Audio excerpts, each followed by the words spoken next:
ஓம் சாந்தி. அவ்யக்த முரளி 6-8-1972. அவ்யக்த பாப்தாதா, மதுபன். உள் உணர்வில் சஞ்சலம் இருப்பதற்கான காரணம் விரதத்தில் உறுதியற்ற நிலை. உள் உணர்வில் சஞ்சலம் இருப்பதற்கு காரணம் விரதத்தில் உறுதியற்ற நிலை. பாப்தாதா கேட்குறாங்க, பரிவர்த்தனை பூமியில் தன்னுடைய மாற்றத்தின் அனுபவத்தை செய்கிறீர்களா? பட்டியலில் வருவது அப்படின்னா பலகீனங்களை மற்றும் குறைகளை பஸ்பம் செய்கிறது. பட்டிக்கு வர்றது அப்படின்னா பலகீனங்களை மற்றும் குறைகளை பஸ்பம் செய்கிறது. அப்படியானால் பலகீனங்கள் நிரந்தரமாக உங்களிடமிருந்து விலகி சென்று கொண்டிருக்கின்றன என்று அந்த மாதிரி அனுபவம் செய்கிறீங்களா? தன்னுள் இந்த அளவு மனோபலத்தை நிரப்பிக்கொண்டே இருக்கீங்களா? ஏன்னா இந்த நேரத்து மாற்றம் நிரந்தரமான மாற்றமாக ஆகிடும். எப்படி நெருப்பில் ஏதாவது ஒரு பொருள் போடப்படுதுன்னா நெருப்புல போட்ட பொருளினுடைய ரூபம், நிறம் மற்றும் காரியம், அதாவது குணம் மாறிடும். அது மீண்டும் முன்பு இருந்தது போல் ஆக முடியாது. நிரந்தரமாக ரூபம், நிறம் மற்றும் காரியம் மாறிடும். அதே மாதிரி தன்னுக்குள் அனுபவம் செய்கிறீங்களா? பலகீனங்களினுடைய ரூபம், வர்ணம் மாறிக்கொண்டிருக்குது என்று அப்படி மாற்றம் கண்டு கொண்டிருக்கீங்களா? நான் மாறிவிட்டுத்தான் செல்லணும் அப்படின்னு தனக்குள்ள திடமான எண்ணம் இருக்கணும். இந்த உயர்ந்த எண்ணத்தின் முழு லைப்பு அப்படிங்கிற அக்னியில் பலவீனங்கள் முழுமையாக பஸ்பமாகிடணும் என்று இந்த திட எண்ணம் என்ற முழு லைப்பு என்ற அக்னியை சுடர்விட்டு எரிய வச்சிருக்கீங்களா? ஒருவேளை நெருப்பு மிக சூடாக இல்லை என்றால் போடப்பட்ட பொருளின் முந்தைய ரூபமும் இருப்பது கிடையாது. மாற்றம் ஆக வேண்டிய ரூபமும் இருப்பது இல்லை. இடையிலேயே முழுமையற்றதாக இருந்துருது. ஆகையினால இந்த உயர்ந்த எண்ணத்தின் நெருப்பு அவ்வளவு சூடாக கொழுந்து விட்டு எரிவதாக இருக்குதா? அல்லது முயற்சி செஞ்சிட்ருக்கோம், ஆகிடும் அப்படின்னு சாதாரண எண்ணம் இருக்குதா என்று உங்களை நீங்களே பாருங்க. இதை தீவிர முயற்சி என்று சொல்ல முடியாது. செய்தே காண்பிப்பேன், இதைத்தான் தீவிர முயற்சியாளர் என்று சொல்றது. இந்த நேரம் இந்த பட்டியல வந்திருக்கும் நீங்க உங்களுடைய நிலையை தீவிர முயற்சியாளருடையது என்று அனுபவம் செய்றீங்களா? உங்களில் யார் பரிவர்த்தனை பூமியில் வந்ததுமே தீவிரமாக முயற்சி செய்பவரின் பட்டியலில் வந்துட்டேன் அப்படின்னு நினைக்கிறீங்களோ அவங்க கையை உயர்த்துங்க. தீவிர முயற்சியாளர் என்ற அழியாத முத்திரையை இட்டாகிவிட்டதா? அழியாத தந்தை மூலமாக அழியாத பிராப்தியை செய்து கொண்டிருக்கிறீர்கள் தான் இல்லையா? எப்பொழுது தந்தை அழியாதவராக இருக்கிறார் மற்றும் பிராப்திகளும் அழியாததாக இருக்கிறது என்றால் அழியாத பிராப்தி மூலமாக உருவாக்கி கொண்டிருக்கும் தன்னுடைய நிலை கூட அழியாததாக இருக்கட்டும். தன்னுடைய நல்ல உள் உணர்வு மூலமாக குடும்பத்தை, சூழ்நிலையை, இயற்கையை மாற்ற முடியும் என்ற தைரியம் என்னிடம் இருக்குது என்று நினைக்கிறீர்களா? ஒருவேளை தன்னுடைய உள் உணர்வு உயர்ந்ததாக இருக்குது என்றால் அதன் எதிரில் குடும்பம் மற்றும் சூழ்நிலை எந்தவிதமான தாக்குதலும் செய்ய முடியாது. ஏனென்றால் நல்ல உள் உணர்வு என்றாலே நான் மாஸ்டர் சர்வசக்திவான், ஞானம் நிறைந்தவன், சக்திசாலியானவன் என்பதுதான். அப்படியானால் தன்னுடைய உள் உணர்வை இவ்வளவு உயர்ந்ததாக ஆக்கியிருக்கிறீர்களா? ஒவ்வொரு நேரமும் தன்னுடைய உள் உணர்வு உயர்ந்ததாக இருக்கிறது, சாதாரண உள் உணர்வோ இருக்கவில்லையே என்று தன்னுடைய உள் உணர்வை எப்பொழுதும் சோதனை செய்யுங்க. உள் உணர்வை உயர்ந்ததாக ஆக்குவதற்காக மற்றும் குடும்பத்தில் இருந்து கொண்டே குடும்பத்தின் சூழ்நிலையில் இருந்தே விலகி இருப்பதற்கான எந்த வழியை கடைபிடிக்க வேண்டும்? பக்தியில் செய்கிறாங்க சாதனா, அதாவது இடைவிடாத பயிற்சி. இங்கு ஞான மார்க்கத்துல சாதனம் இருக்குது, அதாவது வழி இருக்குது என்று ஏற்கனவே சொல்லியிருந்தோம் இல்லையா? அது எந்த சாதனம்? உள் உணர்வு சஞ்சலப்படுதுன்னா என்ன செய்வீங்க? முதலிலோ உள் உணர்வு சஞ்சலமாவதற்கான காரணம் என்ன? உள் உணர்வு சஞ்சலம் மற்றும் சாதாரணமானதாக ஆவதற்கான காரணம் என்ன அப்படின்னா, நீங்கள் இங்கு வந்த உடனேயே முதல்ல என்ன விரதம் எடுக்கிறீங்க மற்றும் உறுதிமொழி கொடுக்குறீங்களோ அதிலிருந்து கீழே வந்துடுறீங்க. விரதத்தை துண்டித்து விடுறீங்க மற்றும் உறுதிமொழியை மறந்துடுறீங்க. முதலான விரதம் எண்ணம், சொல், செயல்ல தூய்மையாக இருப்போம். அப்படி முதல்ல இந்த விரதத்தை எடுத்தீங்க மற்றும் இன்னொரு விரதமாக ஒரு தந்தையை தவிர வேறு யாரும் இல்லை என்று இந்த விரதத்தையும் அனைவரும் எடுத்திருக்கீங்க. யார் விரதம் எடுத்து இடையில விட்டு விடுகிறார்கள் என்றால், பக்தி மார்க்கத்துல கூட விரதம் வைத்து பின்பு இடையில துண்டித்து விடுறாங்க அப்படின்னா இவரை பற்றி என்னன்னு சொல்றது? புண்ணிய ஆத்மாவுக்கு பதிலாக பாவ ஆத்மாக ஆக்கிட்டாங்க. தன்னுடைய விரதத்தை எவ்வளவு கடைபிடிச்சிருக்கீங்க? விரதம் என்பதை எப்பொழுதுமே நிலைத்திருக்க செய்வாங்க. பக்தர்கள் ஒருவேளை உயிரே போனாலும் விரதத்தை விடுறது கிடையாது. அப்படி நீங்கள் வந்தவுடனேயே எந்த விரதத்தை கடைபிடித்தீங்களோ அதை எப்பொழுதும் நினைவில் வைத்து கொள்ளுங்கள். நினைவு இருக்குது என்றால் ஒரு பொழுதும் உள் உணர்வு சஞ்சலமாகாது.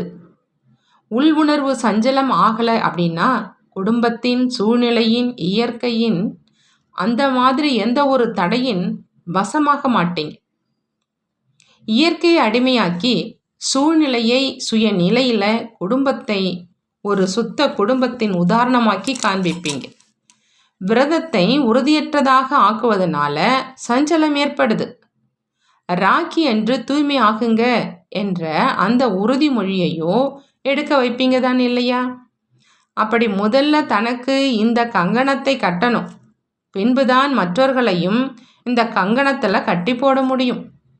யாருக்கு ராக்கி கட்டுகிறீர்களோ அவங்க தூய்மை ஆகிறார்களா மற்றும் விரதம் எடுக்கிறார்களா? இவ்வளவு தைரியமும் வைக்கிறதில்லை. இதற்கு காரணம் என்ன? கட்டுபவர் அவர் முதல்ல விரதத்தில் இருக்கிறாரா? மனதில் கூட ஏதாவது தூய்மையின்மை வந்து விடுகிறது என்றால் இதை முழுமையான விரதம் என்று சொல்லலாமா? இந்த காரணத்தினால கட்டுபவரிடம் எவ்வளவு குறை இருக்குதோ அவ்வளவு யாருக்கு கட்டுகிறீர்களோ அவங்க மேலையும் உங்களுடைய தூய்மையினுடைய ஈர்ப்பின் பிரபாவம் ஏற்படுறதில்லை. ஒரு பழக்க வழக்க மாதிரி இவர்களுடையது இந்த ரகசியம் என்ற செய்தியை மட்டும் பெறுறாங்க, விரதம் எடுப்பதில்லை. ஏன்? நம்முடைய காரணத்தை தான் சொல்றோம் இல்லையா? அல்லது பாக்கியத்தில் இல்லை என்று கூறுவோமா? பாக்கியத்தை உருவாக்குபவர்களே நீங்கள் தான் இல்லையா?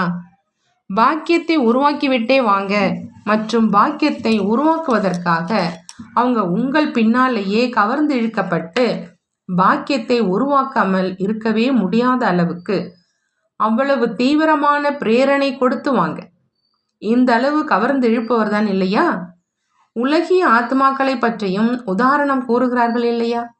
இவருடைய 2 வார்த்தைகள்ல இவ்வளவு சக்தி இருந்தது. அவரின் பின்னால் அனைவரும் ஓடிக்கொண்டே இருக்கிறார்கள். அவர்கள் எதிரில் நீங்க எவ்வளவு உயர்ந்த ஆத்மாக்கள், தற்சமயத்துல மகாத்மாக்கள் என்று மகிமை செய்யப்படுறவங்க. உங்களுடைய பிரஜையின் பிரஜை மாதிரி கூட இல்லை. ஏன்னா சொர்க்கத்தின் அதிகாரியாகவோ அவங்க ஆவறதில்லை இல்லையா? உங்களுடைய பிரஜையின் பிரஜையாக யார் இருப்பாரோ அவர் சொர்க்கவாசியாகவோ இருப்பார் தான் இல்லையா? சொர்க்கத்தினுடைய சுகத்தை அனுபவமோ செய்வாங்க தான் இல்லையா? இவரோ சொர்க்கத்தில் வரவே முடியாது. அப்படி இவ்வளவு உயர்ந்த ஆத்மாக்களாக நீங்கள் எப்பொழுது இருக்கிறீங்க என்றால் பின்பு ஏதாவது விசேஷ காரியம் செய்ய வேண்டும் இல்லையா? உங்களுடைய ஒவ்வொரு வார்த்தையிலும் நீங்கள் மிகவும் அனுபவியாகி பேசிக்கொண்டிருப்பது போன்று அந்த அளவு சக்தி இருக்கணும். நீங்கள் பேசிக்கொண்டே செல்லுங்கள் மற்றும் அவர்கள் அனுபவம் செய்து கொண்டே செல்லட்டும்.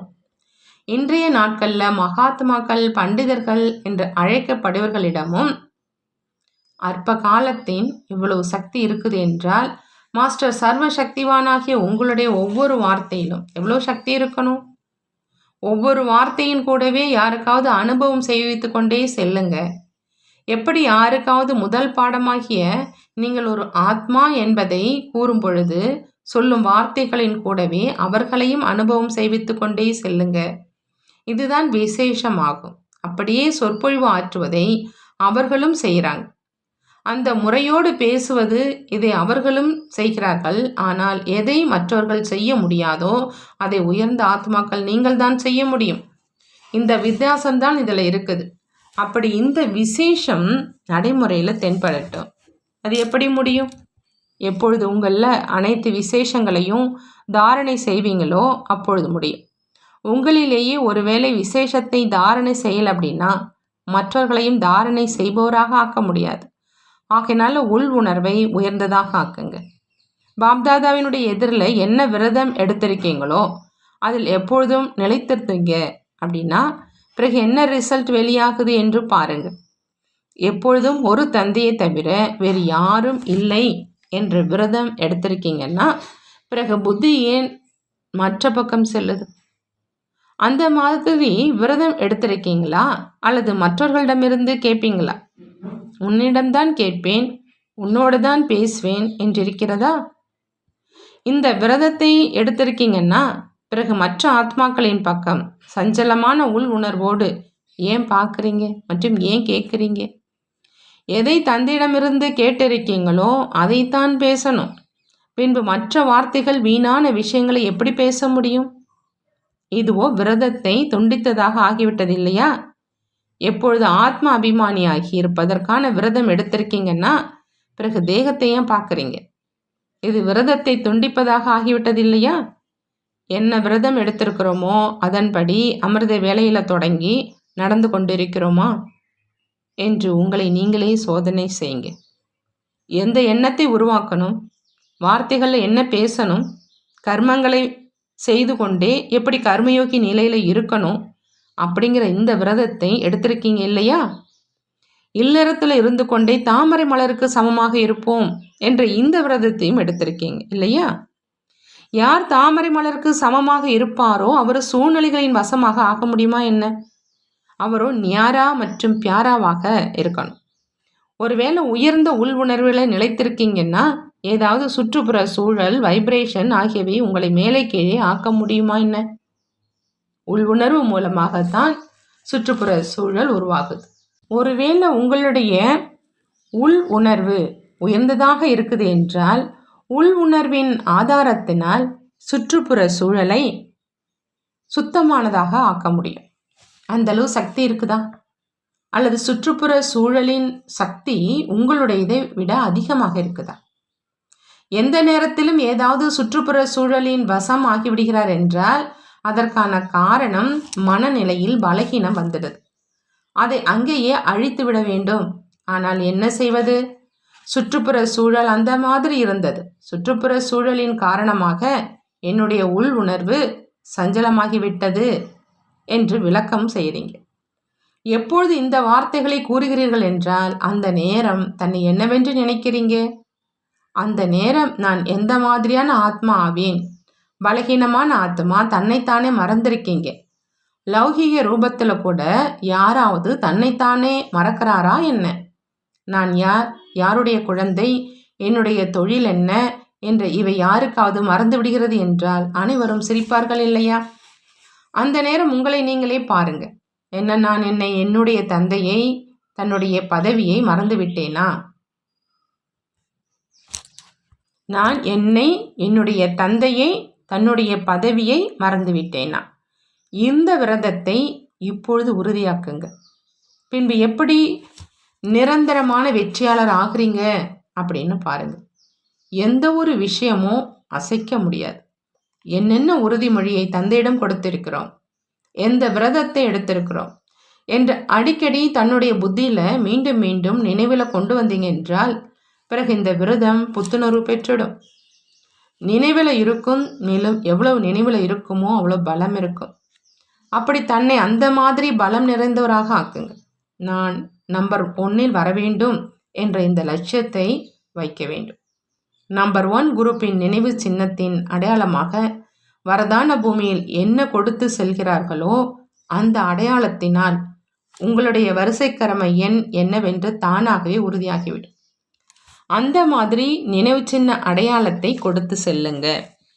நினைவு சின்னம் மூலமாக அவருடைய நினைவு வருகிறது இல்லையா? அந்த மாதிரி முன் உதாரணமாவதற்காக பிறகு விசேஷமான அதிசய காரியம் செய்ய வேண்டியதாக இருக்குது. ஏதாவது அதிசயமான விஷயத்தை செய்து காண்பித்தால்தான் தானே பிறகு அது நினைவு சின்னமாக ஆகும். இந்த குரூப் எந்த நினைவு சின்னத்தின் அடையாளத்தை நிலைத்திருக்க செய்து செல்கிறது என்று இப்பொழுது பார்க்கலாம். அடையாளமும் அழியாததாக இருக்கட்டும். இப்பொழுது தன்னுள் சர்வ சக்திகளின் பிராப்தியின் அனுபவம் செய்கிறீங்க இல்லையா? தாரணை மூர்த்தியின் பரீட்சையோ இங்கு நடந்து விடுகிறது.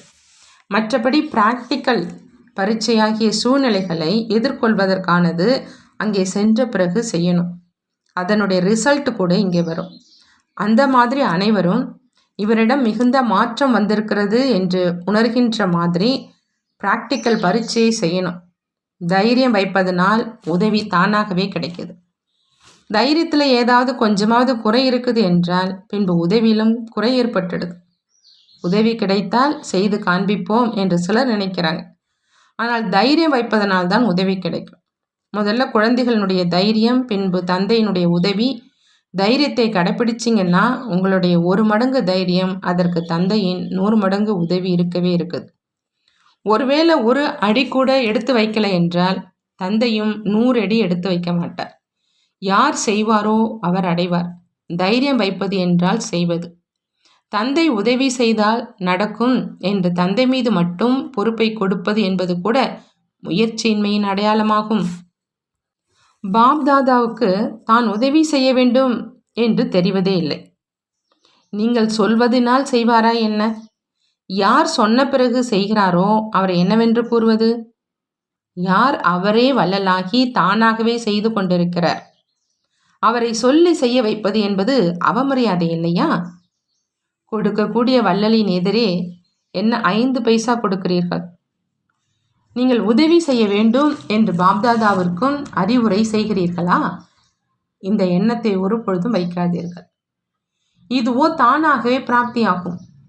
எப்பொழுது தன்னை வாரிசு என்று நினைக்கிறீர்கள் என்றால் வாரிசு ஆஸ்தியின் அதிகாரியாக தானாகவே ஆகிவிடுகிறார். கேட்க வேண்டியது இருப்பது இல்லை. லௌகீகத்திலோ அவர்களுக்கு சுயநலம் இருக்குது, அதனால கேட்குறாங்க. இங்கு தன்னுடைய சுயநலமே இல்லை என்றால் மற்றபடி வைத்துக்கொண்டு என்ன செய்வோம்? எனவே இந்த எண்ணம் வைப்பது கூட பலகீனமாகும். தந்தை என்னுடைய துணைவனாக இருக்கிறார்.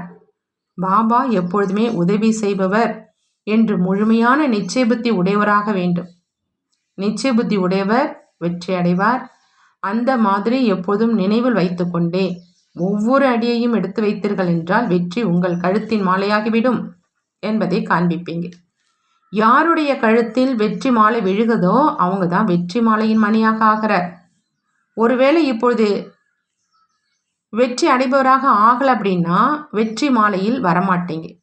அப்படி இதை எப்பொழுதும் நினைவில் வைத்து அடியெடுத்து வைத்தீர்கள் என்றால் பின்பு எப்பொழுதும் சித்தி சுரூபமானவர்களாக ஆகிடுவீங்க. எந்த எண்ணமும் வார்த்தையும் காரியமும் சித்தி அடையவில்லை என்று இது இருக்கவே முடியாது. ஒருவேளை முயற்சி செய்வதின் விதி யதார்த்தமாக இருக்குது என்றால் எந்த ஒரு காரியமும் விதிபூர்வமாக செய்வதனால்தான் வெற்றி ஏற்படுகிறது. விதிபூர்வமாக செய்யவில்லை என்றால் சித்தியும் ஏற்படுவதில்லை. விதிபூர்வத்தின் பிரத்யட்ச பலனாக சித்தி கண்டிப்பாக கிடைக்கும். நல்லது. ஓம் சாந்தி. நன்றி பாபா, நன்றி.